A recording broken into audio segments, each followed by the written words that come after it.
Reading Corner by Ronald Dahl, the BFG.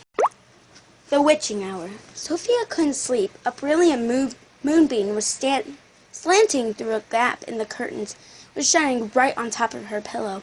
The other children in the dormitory had been asleep for hours. Sophie closed her eyes and lay quite still. She tried very hard to doze off. It was no good. The moonbeam was like a silver blade slicing through the room onto her face.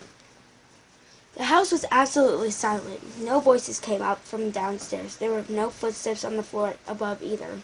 The window behind the curtain was wide open, but nobody was walking on the pavement outside. No cars went by the street.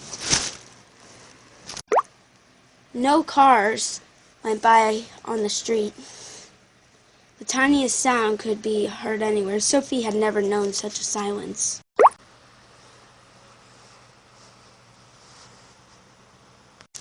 Perhaps, she told herself, that was why they called it the witching hour. The witching hour, somebody had once whispered to her, was a special moment in the middle of the night, and every child and every grown-up was in deep, deep sleep. And all the dark things came out from hiding and had the world to themselves. The moonbeam was brighter than ever on Sophie's pillow. She decided to get out of bed and close the gap in the curtains. You got punished if you're caught out of bed after lights out, even if you had to go to the lavatory. That was not accepted as an excuse, and they punished you just the same. But there was no one about now. Sophie was sure of that. She reached out for her glasses that lay on the chair beside her. They had steel rims and very thick lenses. She could hardly see a thing without them. She put them on and slipped out of bed and tiptoed over to the window.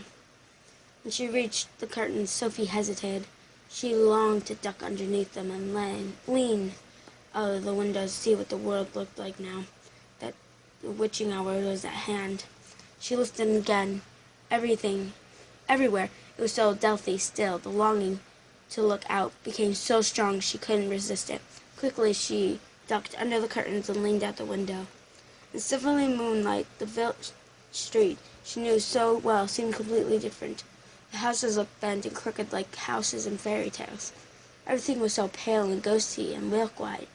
Across the road she could see Miss Rence's shop, where you bought buttons and wool and bits of elastic. It didn't look real. There was something dim and misty about that, too. Sophie allowed her eye to travel further and further down the street. Suddenly, she froze. There was something coming up the street. On the opposite side, it was black. Something tall and black. Something very tall and very black and very thin. Chapter 2 will be discussed in another video of Reading Corner, the BFG.